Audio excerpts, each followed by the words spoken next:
Hello and welcome to the formal review. Today, we will be looking at the 2019 film, The Farewell.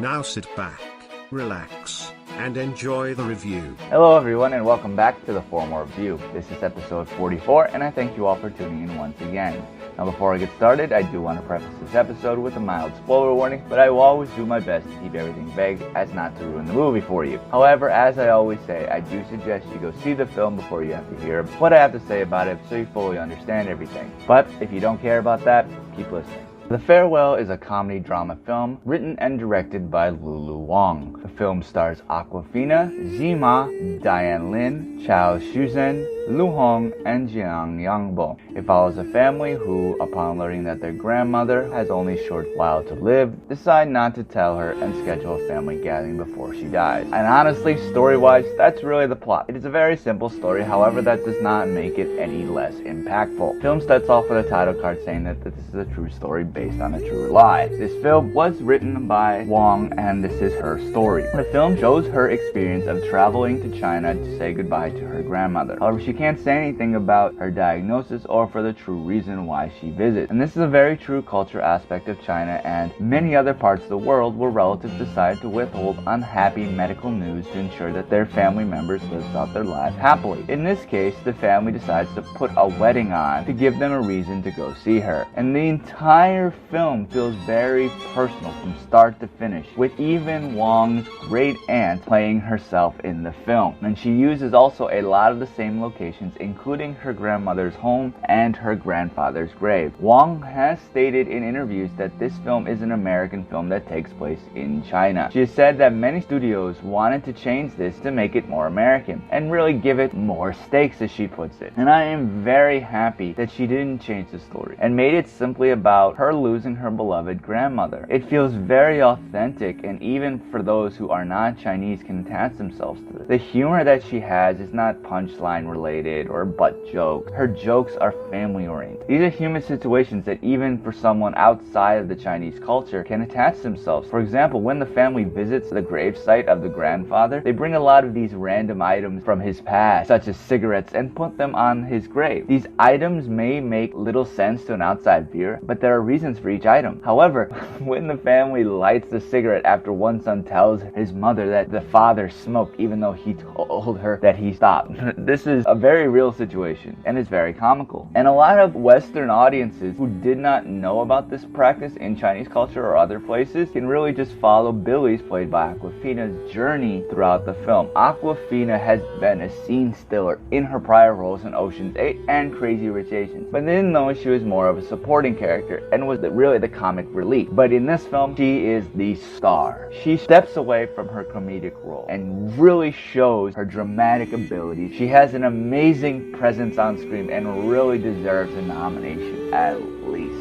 As Billy, she is this young millennial woman who immigrated to the United States with her parents when she was 6 years old. The difference between her and Wang is that Billy moved to New York City and Wang moved to Miami. Both of them have grown up essentially with these Western ideals, and when she's told that she must lie about her grandmother, she cannot believe it. She even states that this would be illegal in the United States. But then, this is shown in the trailer, so it's not a spoiler, later on in the film, she is then told even by a Chinese doctor that this is a normal practice for the Chinese people, and the physicians are in on it. And she's really every audience member that has not heard of this practice before. And looking at her character really is how Wang analyzes the differences between Eastern and Western cultures, but also generational differences. She shows each side of these debates in a way that is not really hostile, but rather it's informational. She immerses her audience with this family that in the end may have her audience changing their mind about this cultural aspect. As Wang said about what the birds represent, they are a sign. People are going to believe what they want to believe. Whether it was my uncle with his probiotics, or my family friends with prayer, or the protective power of the lie itself. If you're a spiritual person and you look for signs, you will see signs. But if you don't believe in that, you'll just go, oh, it's just a bird. So that was my way of re-emphasizing this idea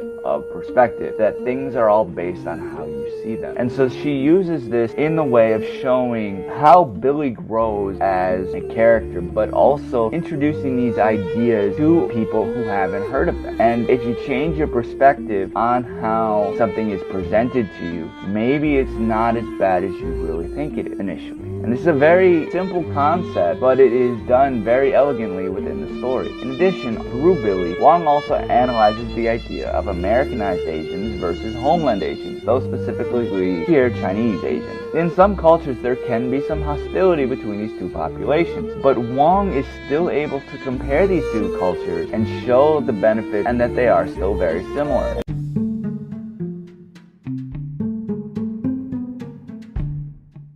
Voting isn't just going to the polls anymore on Election Day. Options like early voting, mail-in voting, and ballot drop boxes are available to more voters and are growing in popularity. How to Vote is a tool created by Democracy Works, and it breaks down the options your state offers by forecasting a ballot, empowering you to decide where and when to vote. Democracy works best when we all vote, but misinformation and confusion about election procedures have resulted in low voter turnout. How to Vote takes the guesswork out of the voting process. It is easy to use and helps folks from all over the country overcome many of the process barriers to voting. It is committed to helping you vote no matter what. You can use the How to Vote tool to sign up for election reminders, see what's on your ballot, get step-by-step assistance requesting your mail ballot, explore your options for returning your mail-in ballot, check your voter registration status, and find your local polling site and make sure that you have an appropriate ID to bring with you. Decide when and where you'll vote this year at howto.vote. This is really looked at in this scene. The family realizes it's been over 25 years since all of them have been together because they're separated all over the world. One part of the family lives in the US, one part lives in Japan, and the other ones are in China. When you look at the scene, all of but one of the people sitting around the table are ethnically Chinese, but they all have their own meanings of the word. One person looks at it more as an ethnicity and who they are as a person, while the other one looks at it as more of a citizenship. And Wong here isn't trying to show a right or wrong answer. It's more just showing that there are many sides to being Chinese, but on a more broader scale, being Asian as well. In addition, Billy knows of her native Mandarin, but it is definitely imperfect, and this becomes a point that is emphasized to her multiple times over the course of the film. However, the film still shows that she is just as Chinese as her other family members. She even lies about other parts of her life, as they are lying to her grandmother, and she grows extremely over the course of the film and learns to express her true feelings. And really, one of the most strongest points of this movie is the loving relationship between Billy and her grandmother, played wonderfully by Chow. If anyone has had an independent grandmother, you are going to see her in this woman. Even though the audience knows that she's going to pass soon, she's still working hard. She's candid about her feelings, which is the opposite of what the rest of the family is. However, as with her family, her statements are not to do harm. They are with love. Chow and Awkwafina have some great chemistry. And as I mentioned, Awkwafina really shows her acting prowess here. And I'm not gonna lie, I was very attached to these characters. As the film progresses, the relationship is really gonna slowly pull at your heart. And by the film's finale, you will really feel for them. Looking at this film, it has no flaws. Each scene is done in a way that is imperative to the story and Billy's journey. If there is a scene that maybe you don't understand, it may be because it's a bit of Chinese or Asian culture that you just don't understand. Now, like Billy's experience with the lie, I would suggest keeping an open mind, and you might learn something you did not know before. Look at it from the possibility that it's a cultural aspect. Change your view of the bird in this scenario.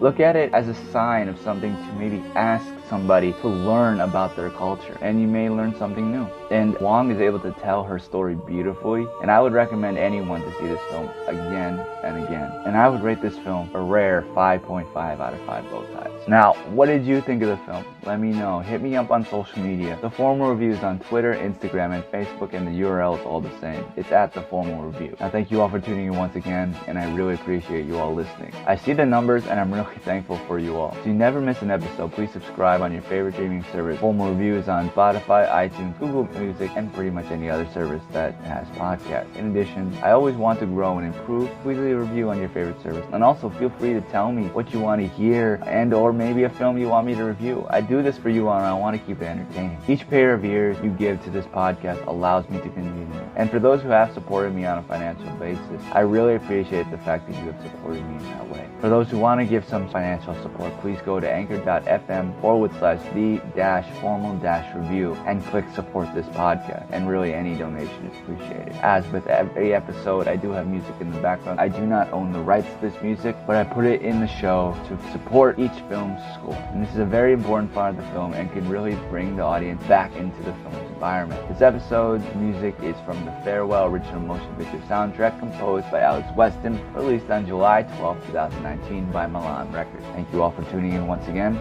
and until next time, I'll see you at the movies. Take care, everyone. Thanks for tuning in to this episode of The Formal Review. We hope you'll join us again.